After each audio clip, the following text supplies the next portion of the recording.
Recording in progress. Very good afternoon, friends. We are discussing the chapter number 2, forecasting.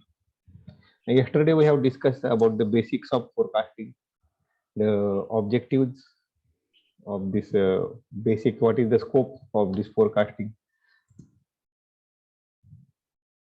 We have discussed how to predict the next number in a series. Then process, we have discussed forecasting is the process of predicting future event based on historical data. Predicting future event based on historical data. Then we have discussed some of this where it is used for production, inventory, personal, and what is the need for forecasting that we have discussed in detail.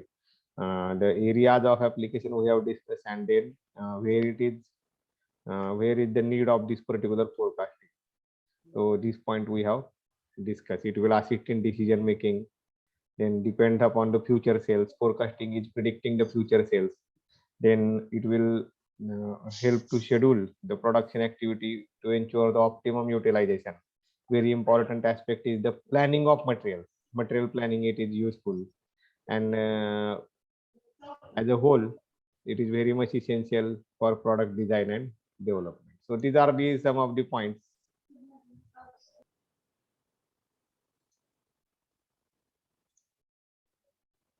Okay, so let us start once again with the definition of forecasting, and then we will move further. So today we will be discussing in short what is the difference between the prediction and forecasting, and what are the types, and then we will go for classification of forecasting. So judgmental, time series, and casual methods, and then we will discuss one by one what are the different judgmental methods like this, and in this way we will proceed further. So let us start. So forecasting is we have already discussed about the basics. So now by American Marketing Association, forecasting defined as an estimate of sales in physical units or money value. So an estimate in physical units means 10,000 products, or in monetary value like this, a sale of 10 crores in next year. So an estimate of sales for a specified future period for 1 year, let us assume, under a proposed marketing plan or program, and under the assumed set of economic and other forces outside the organization for which the forecast is made. So what are the market conditions and strategy, and what are the other factors which are contributing to the today's or whatever next year environment, economic and other forces. By considering all that factors, a prediction is made or an estimate is given that these much physical units, or this is the value of sales. So we can call it as nothing but forecasting. So this is the definition of forecasting. Forecasting is a projection based on the past data. Very important. So projection based on the past data, whatever data that is available with us for last maybe 5 years, 10 years, or 20 years. So a study of that data is made, and based on that data, the forecasting is nothing but the projection, how it will project like this, up, down, up, down.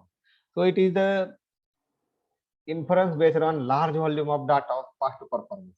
Large volume of data. It is not the case that you are studying only 1 year data or 6 months data, that we are having some 3-4 readings for experience and we will utilize it. No, a very large data is there. Maybe I assume that last 20 years data. Again in 20 years you are having yearly data, half yearly data, quarterly data. Again in that sub you are having the data for monthly and weekly also, and daily basis also.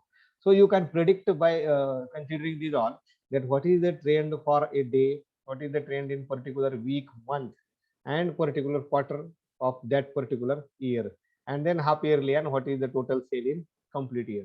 So these are the different inference based large volume data, and it is not a guesswork. It is not the case that okay, let us say that this product will have sale of 1000 units in next week. On what basis? No, I am just guessing it. No, it is not the guesswork that whether, because if you will guess it, depending upon the quality, quantity, and the price, the company has to suffer a lot.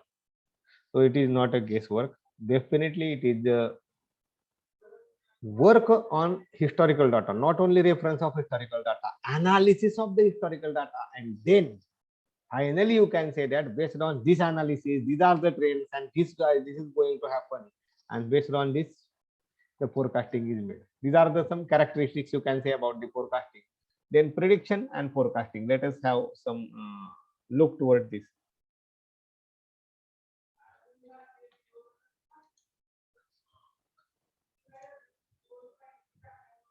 Prediction and forecasting, just have a view, look it.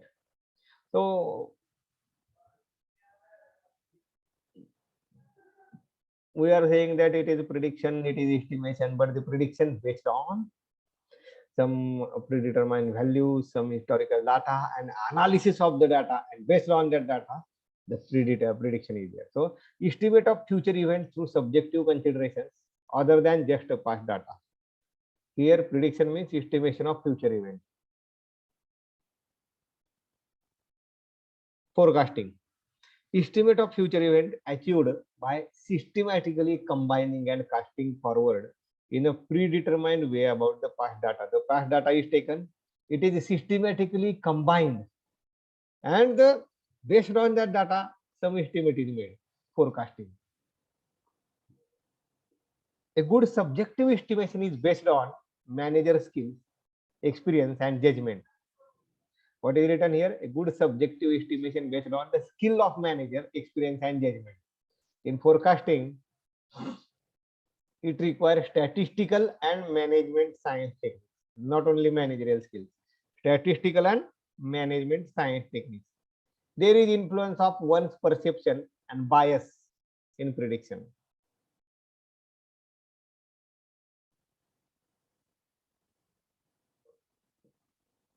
In forecasting, you say no influence of one's perception. So prediction, I am the person and I will say that this will happen, and maybe bias.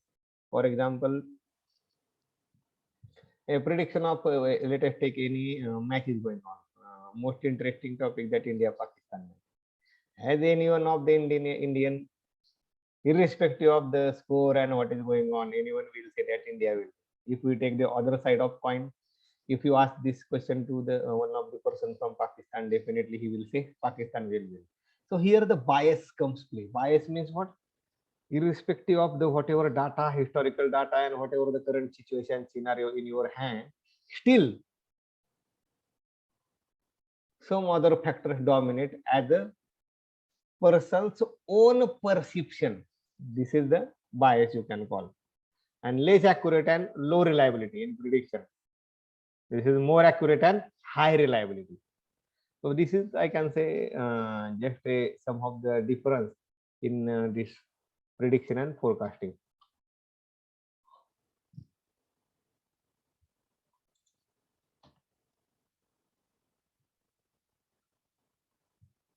Types of forecasting. You can see here types of forecasting. So there are generally two terms mentioned. So short term and long term. So if you refer the short term and long term, definitely it is in the means a time period. It is bound with the time period. So if you take here the forecast which cover less than 1 year, what is mentioned, friends? Less than 1 year. It is short term, and forecast which cover the period over 1 year. In bracket it is mentioned it may be 5 years, 10 years. So now you can see whatever the we have discussed in decision, the strategic and managerial level decision. So let us go to have some of the examples related to this. So short term, what you can say? Material control, loading, scheduling, budgeting. Less than 1 year. So scheduling, that it is, you take the example of process plan, you take short term forecast. What will be the schedule, what is the output desired for, what is the target for which month, and how we can schedule so that we will be able to achieve the target. Budgeting, financial year budget 1 year, and again if we divide that budget in some parts, that you can say budget is divided into quarterly, then budget is divided into month wise also, that what is done finally this month it will go combine together, and cumulative you can call it as the yearly budget. So here the budget, then material controlling, loading, these are the short-term forecast. Then what is in long term? Product diversification. Diversification. Direct Marathi you can say vividhata, but I will give some more diverse range of products. For example, you take any of the example, any mobile you take, then it is having, for example, take any one of the mobile Samsung, and if they are having ranges, let us assume that yes, so yes 15, yes 16, yes 17, yes 19, yes 21, yes 30, yes 31, yes 31A, whatever. So how many ranges they can go for? So assume that now from 10,000 to 55,000, 7 to 8 ranges are there. If they have to go for this diversification in the range, not in that category, but above that, means having one of the product within 3-4,000 and giving the Android specification, and one or two product which they want to compete with the Apple configuration, and having the price maybe 80,000, 1 lakh or something like that. This is just I am giving example. The products may be in market, don't direct correlate. So this is example. So here they want to go for diversification, means one product, two product, third product, four product, fifth product, like this. The same company is offering many products. So if the company is having 5 products in their hand now, they are manufacturing, and they want to go for introducing some new 5 products, this is long-term forecast. It is not the case that using the same setup and next 5 products can be launched. No, you have to judgment, you have to take judgment, you have to analyze, and you have to study, and this forecast will give you that within the existing plant, these are the some of the possibilities. You can go for launching one of the different model with the available facilities, but it is not possible to launch 5 new models by having the existing facilities. Then this comes product diversification, sales and advertising, budgets. So what is the strategy long term for my sales? What is the strategy for advertisement? So now if you see the different advertisements, so the advertisements are changing continuously. Whatever the advertisement you might have observed for a thumbs up or Coca-Cola before 10 years back, now very less chances are there that still continuing with the advertising. Okay, some of the advertisement again they are good, they can be in market for 5 years to 10 years, no problem. But depending upon your forecasting, the advertisement depends. Capacity planning. So if you decide that you have to go for product diversification, the same example you take for mobile, I want to go for 5 complete new launch, new product, complete new specification, then it is not possible, or it is not, may not be feasible to have that particular catering the demand, whatever the products are required to manufacture all that required products within stipulated time by using the existing facility. We have to think here, friends. Let us go for one new plant or some WhatsApp contracting and assembling, and some new setup is there. Capacity planning, investment planning. As you are expanding your capacity, one plant you are going for, definitely you have to go for investment. So these are the some I can say as the long-term forecast. So I have discussed short-term forecast and long-term forecast. Within 1 year, whatever the time period is there, and the time period is more than 1 year, let us, you can say that 5 years to 10 years. So it is short-term and long-term. And definitely the long-term will have significant effect on short-term. But don't mix the issues. Let us keep the things separately. What is short-term and what is long-term? Okay. Then next, classification of forecasting methods, very important. The forecasting methods are classified in major 3 categories. Again, in these categories we will discuss separately. Let us understand the 3, then we will go 1, 2, 3, and again in 1 there are some subtypes, that also we will discuss. Okay, so let us go one by one. So the forecasting, the classification, 3 categories. First is judgmental technique. It relies on the art of human judgment. Judgmental. A human being is there, and he will give judgment. If I will identify 5 students from you, and I will take the judgment from you. Again, there are different techniques that we will discuss. There are 6 different methods under judgmental that we will come to know one by one, one by one. Okay, so judgmental techniques relies on the art of human judgment. Human is judging the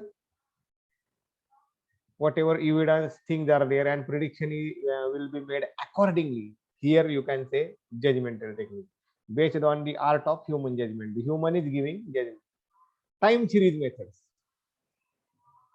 identifies the historical pattern of the demand for the product and project. Time series, the name only indicates 2010 to 2011, 11 to 12, 12 to 13, 13 to 14, 14 to 15.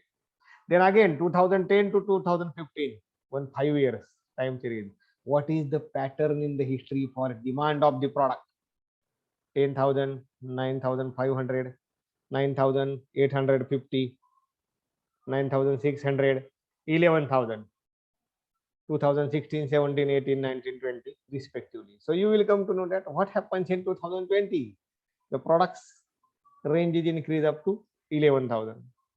Again 2021, 12,000. So you identify, okay, 2011 to 15, not much variation. 16 to 20, some variation. And last 3 years, the variation is, means the graph is quite increasing. Demand for the product and project. This is time series method. Casual methods. Here, analyst means the person who is there doing this forecasting or who is analyzing. Analyst tries to establish cause and effect relationship. There is one term you might have heard this in maybe IE, I don't know, Ishikawa diagram or cause and effect diagram. So what are the causes and what is the effect? So cause and effect relationship. What is the main effect and what are the 1, 2, 3 causes? And it gives a fishbone type structure, whatever diagram I have given, just for reference purpose. So here casual method is there, where the analyst will try to establish cause and effect diagram. These are the corona is the cause and it is having effect on this effect. Corona is the cause, and due to this pandemic, it is having effect, having impact on these. Due to corona, this happens. So just I am trying to correlate that due to these are the causes and what it is having significant effect or impact on the analysis. This that's made by that particular person. This is casual method. So these are the generalized method, friends. Judgmental technique, time series method, and casual method. Let us go one by one.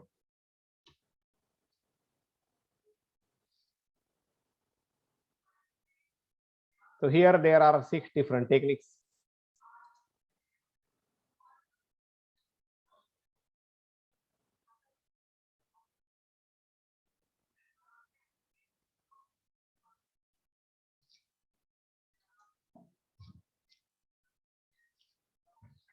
So you can say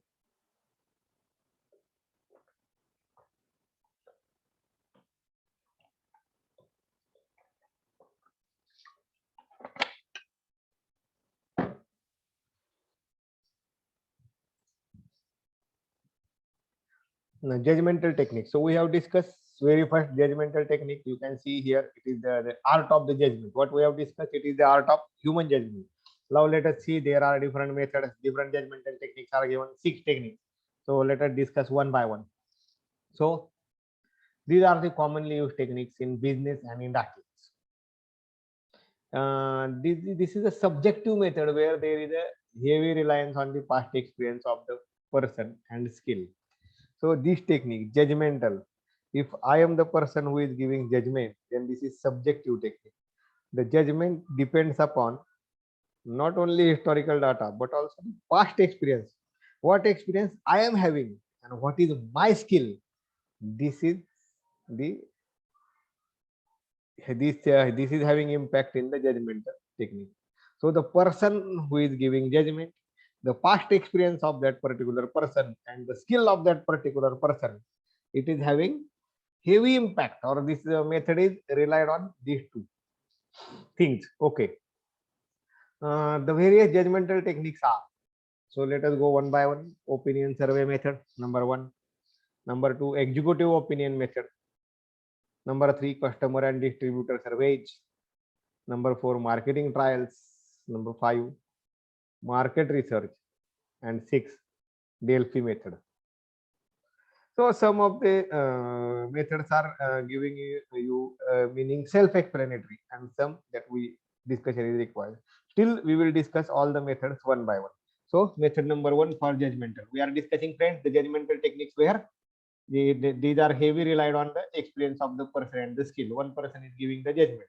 Not only one, let us discuss one by one, but it is depend upon the experience of the person and the skill of the person. Let us take method number 1, opinion survey method. I will give an example. Let us have a look towards it, and then we will discuss one by one example.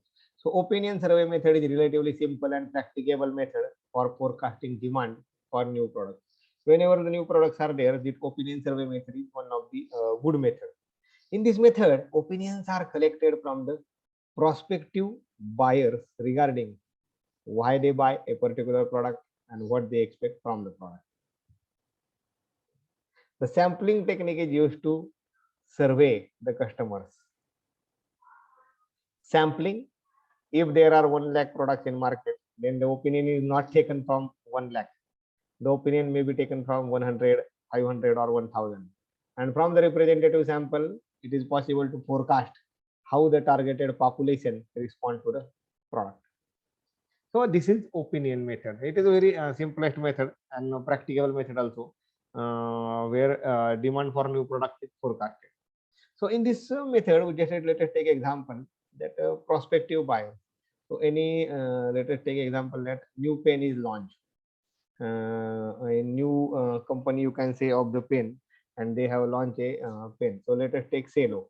There are different versions of the Cello. So you assume that Cello has launched a new pen, 50 rupees, 50, and they have sold the pen all over the India. They have launched in the market, and now they come to know that though the price is 50 rupees, the first lot of the 10 lakh pens successfully sold, no problem at all. So now opinions are collected from the prospective buyers. So they will not collect the opinion from 10 lakh. So they will collect the opinions from the sum of the samples. So they may go for I would say 1000, and they will take the experience, take the opinion of that 1000 buyers who are using the new launched 50 rupees pen of Cello. Why they buy a particular product, and what is the product, and what additional they expect from the product. See, why I have chosen that 50 rupees product if there are other choices available at 50 rupees.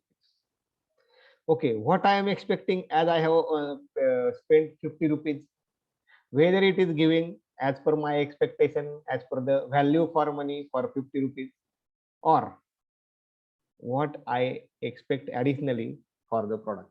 These are the opinions collected from the prospective buyers. And this is a sampling technique. It is not that all the 10 lakh people will fill this or will go for this opinion. So some samples are collected, and based on the samples, this opinion survey, it is not the case that this 10 lakh samples are sold all over India, and the survey is taken only from the Delhi, some of the customers, and based on that, okay, the product is very good. No.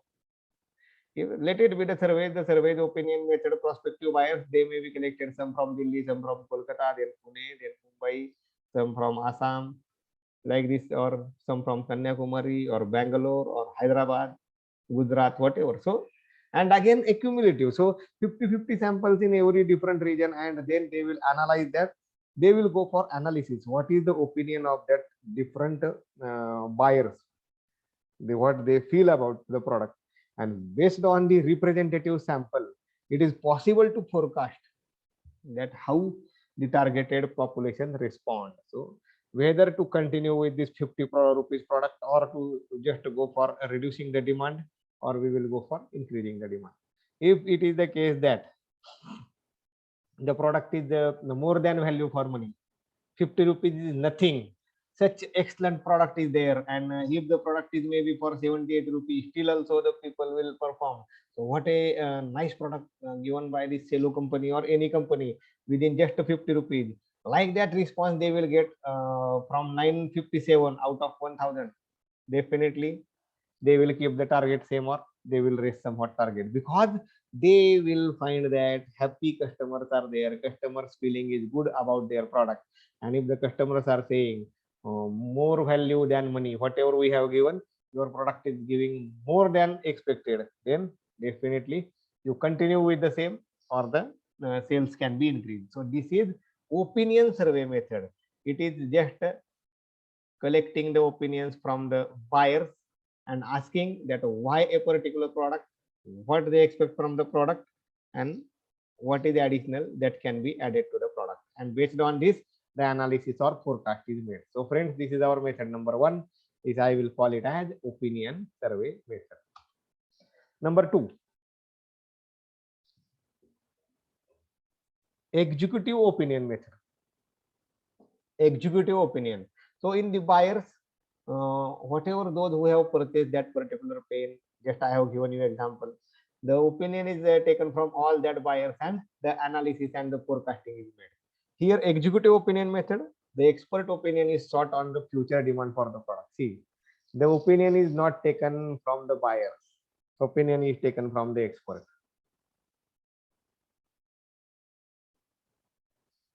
For example, before proceeding further, I will take one or two examples. Executive opinion method. So let us assume that a press conference is going on, and in the press conference, a discussion is going on about the cyclone. Let's say, take any example, Nisarga cyclone, or some discussion is going on related to the flood situation. That Ujni Dam is 100% or 110% full, and the flood situation is there, and what are the different things, and what are the pros and cons. What do you think? Whether they will call anybody, just come and discuss, sit in our studio and discuss? No. They will call the authorities, the flood control, whoever the secretary or executive body on the flood control, then one of the minister related to that, then IAS, IPS, or any other related to that, then the person who is having much more study as per the flood and geographical territories condition, and then he will say this should be done, this should not be done, and these are the some territory or geographical concerns in this area, therefore this is happening, flood success like that. So who are sharing the views, friends? These all are expert as far as the flood control and flood situation is concerned, and opinion is taken from them only, therefore it is called as executive opinion. You take many examples related to this. This I have given you just one example, flood control. Now take second example. In the month of February, a new budget is launched by state government or central government. Let us take central government, and then all will have we can say discussion, and we are watching the discussion in many news channels. Who are discussing, friends? The person who is having very strong hand or expertise as far as the economics is concerned, who is having the detailed knowledge about Indian economy for last maybe 20 to 25 years, and then he is the person who is having the authority, or we can say some right to say about the pros and cons are related to that. Or a person maybe current acting governor of India, retired governor of India, any bank, Reserve Bank of India, or any banking expert having 40 years experience and acted as a director for SBI, State Bank of India, India director, India means country level director.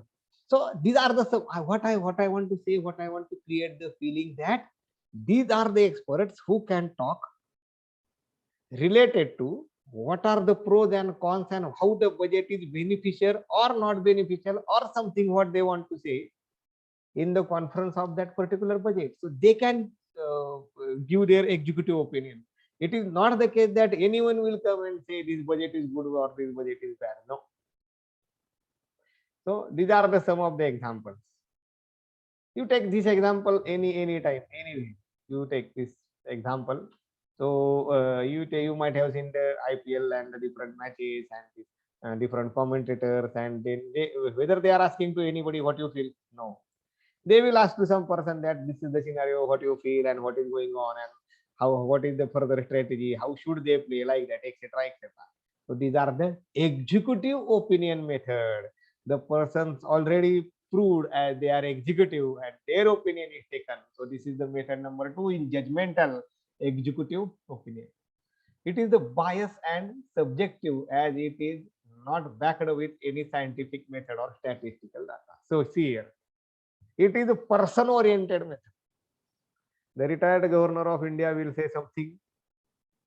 The person who is economist, having 5-6 times doctorate awarded from different universities in India and abroad, a so-called great economist, will have some different views. The retired director of SBI may have some different views. If you ask the comment about the chief executive or secretary who is in the current government, having holding the position in the government, may have some different this opinion. And the person who is putting the budget, definitely he is having some different opinion. So this is the biased.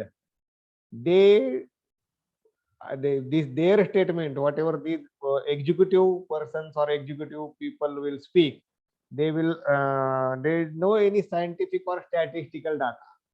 Whatever the other methods are having some statistics and based on, so they may be using some of the statistical background, whatever they have studied, whatever they know in their vast experience, but still some bias is there because it is person oriented.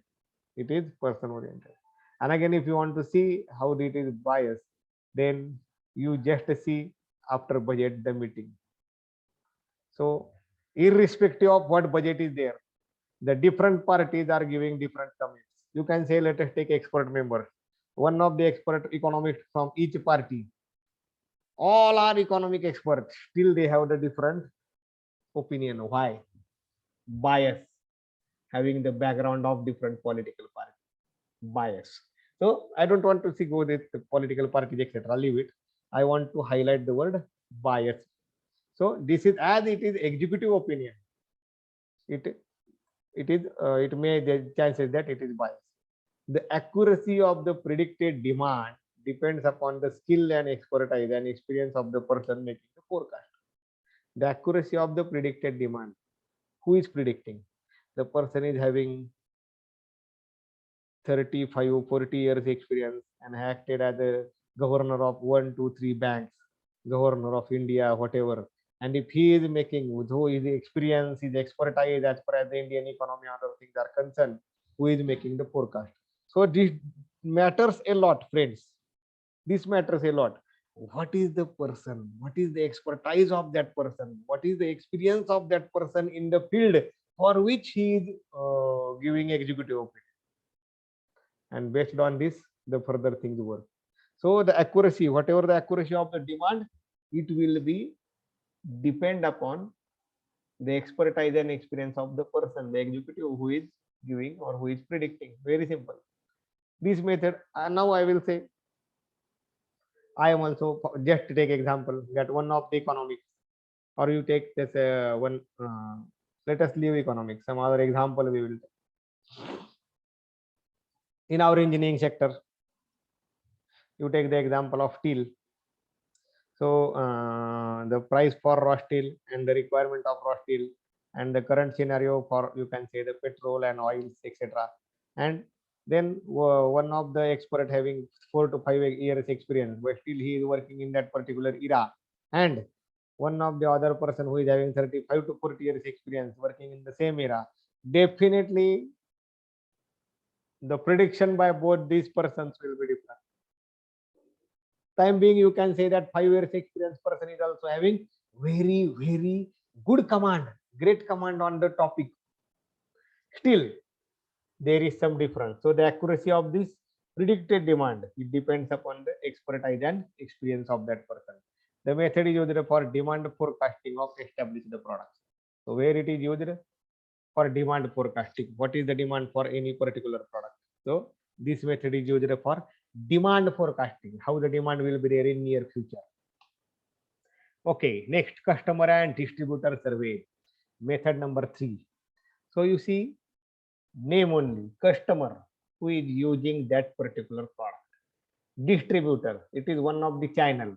So from the company, it will be dispatched to some warehouse to sub, you can say dealer, then wholesaler or distributor, and from the distributor, it will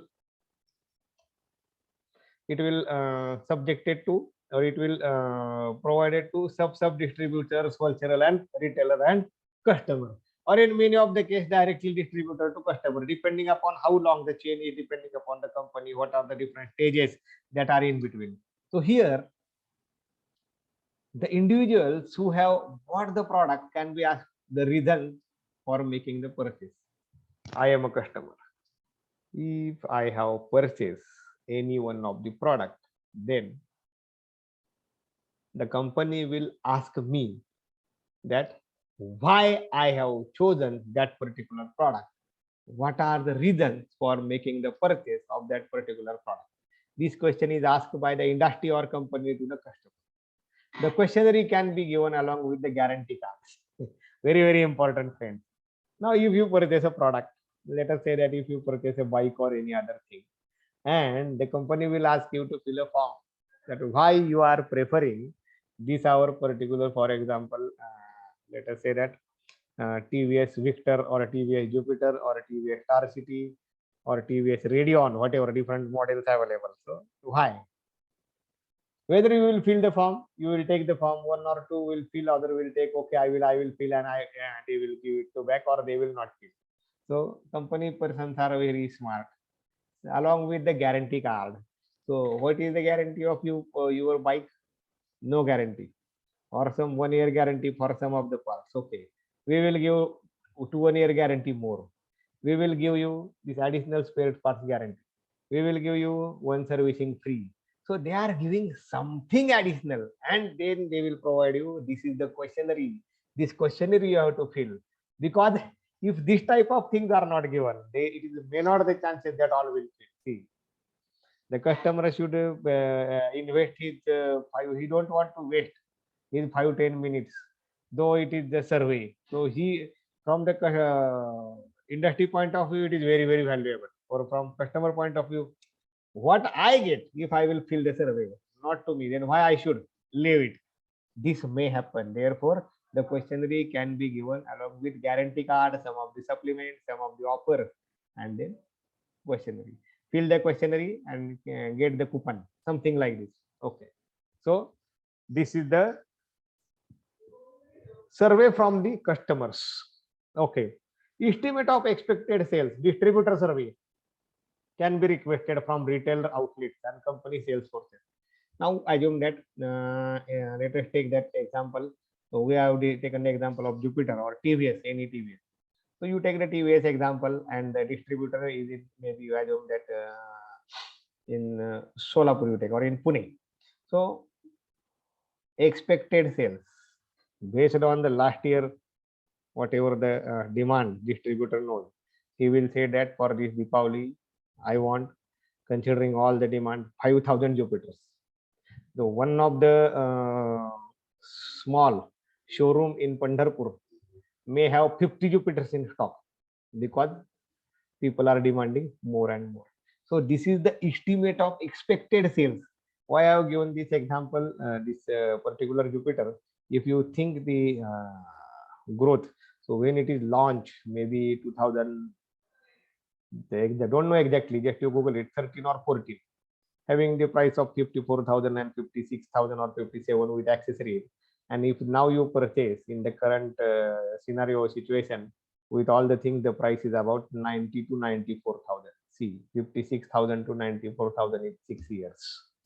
This is the demand. Then this is the increase. Again, you can say it is a BS4, BS6, that is different, but still, this is just example I want to give. And irrespective of the cost, this is the demand. The Royal Enfield Bullet, that showroom distributor will say this Diwali, okay, we will definitely have 1,000 sales. you can say premium category vehicle, two-wheelers like this. So this depends upon the distributor. The customer survey is different, that why I am choosing, what is the reason that I am choosing this bike, what is the reason I am choosing this phone, this, what is the reason I am choosing any this refrigerator or TV set, because I am having the options number 1, number 2, number 3, number 4, number 5.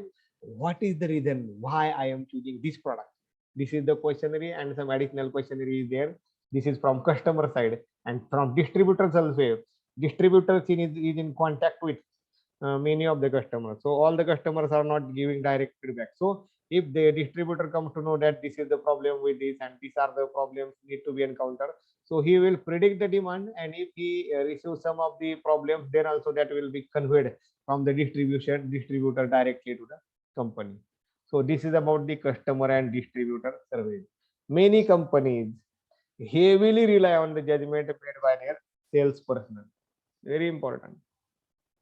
Many of the companies rely heavily, means they are maximum they rely on the judgment made by their salesperson. If the salesperson will say that this is the you can say sale predicted in the month of October, predicted in the month of November, predicted in the month of December, definitely they will rely on it, and they will go for the manufacturing production and whatever the requirement, and they will strive hard for making that 10,000, 50,000, 1 lakh available to the market. This is very important. Available to the market. So this is about customer and distributor survey. What we are discussing? We are discussing the judgmental methods of forecasting, and this is the third method of judgmental method forecasting, customer and distributor survey. Next, friends, we will go for marketing trials. This method is specially applicable for new products. Launching a new product in the market. If the product is entirely new to the customer or market, the product is entirely new to the market, the product is entirely new to the customer. Here before the product has not been launched any time by that particular company, completely new product, and then it is very difficult to know the acceptability of the product by market. We are launching the product, but we don't know whether the market will accept our product or they will reject, or whether there is required sales in the market or not. In these cases, the product is completely new. It is not here before launch to the customer market, and there it is very difficult to know. We are not saying that it will not get accepted. We don't know the acceptability of the product. So under these all circumstances, it is advisable to expose the product to a limited market trial. Limited. Now you say, sir, what do you mean by limited? Limited market trial means what? Many times we don't come to know. Some of the products, okay, this product, it is available only in Pune, or it is available from where you have purchased. Okay, I have purchased from Bangalore or Delhi. Okay, then I have discussed with my dealer or whatever the retailer. I have seen this product in Delhi, but it is not available in Pune. The dealer will say, I have also not listened about this product. It may be launched, but it is not available with us. Why? This is the case that the company decided to have this product launch in Delhi. For example, let us take the company has manufactured a typical different types of pens, or the company this like they assume that this any type of pen. So company has manufactured different type of pen. So where they should launch, where there is good educational area, where there is more market requirement as far as that pen is concerned. Again, the company will not launch in complete Delhi. They will again go for a smaller element. If you want to launch in Pune, then some area of that particular Pune will be taken, or you can say in one of the selected taluka or complete Pune district, whatever, depending upon the this particular requirement of the product and where there are chances that it will get sold. Depending upon this, so assume that this Pune is highlighted, and this particular one type of pen is launched in Pune. So if you visit to Pune, you will get this pen. Okay, very nice, and you will like it. And same company, you will ask Pandharpur to 5 to 6 retailers or shops. They will say, no, this company, we don't know whether this pen is available. Then you Google it, you will come to know that it is in launching stage, etc. So What the company had done? The company had launched in the controlled we can say atmosphere, or in the controlled public, where they want that they will come to know whether the product is saleable or not. So limited market trial. The company decided to launch the product only in Pune. Such a trial is controlled experiment in which the market area and the method of presentation are carefully selected and controlled. Why Pune? I have given you the idea that the pen is the one of the product where the more number of students should be there. In Pune, there are these combining all, assuming that 350 colleges and schools are there. So Pune is the 10-kilometer area is more than sufficient to launch a product. These are the some of the reasons that company has identified. Why Pune? Carefully selected and controlled. Controlled. Just observe in which area, what is the demand, whether there are any complaints. So controlled. Its cost is very high. See, if you want to launch any product in any particular region, then its cost is high. You have to identify the area, you have to select to whom you will give, and you have to continuous follow. For example, today it is launched. After 3 days, okay, let me know what is the stock, where there is any purchase sale is there, purchase from customers. Again after 3 days, after 3 days, after 10 days, after 15 days, what is the situation. So carefully selection of the market area and controlling the market area, continuously watching the market area, that what is happening in the market related to our product, whether our product is getting purchased or not. So its cost is high. You are launching the product in very limited market, limited area.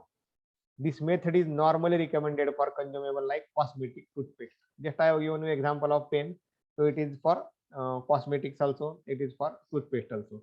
A complete new toothpaste is launched by you say, let us say a new company. So Colgate, etc. They are very old. So now it is Vitova is also very famous. But you take, for example, before 10 years that Vitova has launched. So before launching, if they decide that we will launch in any one particular area, so this is about the toothpaste. Then related to cosmetics.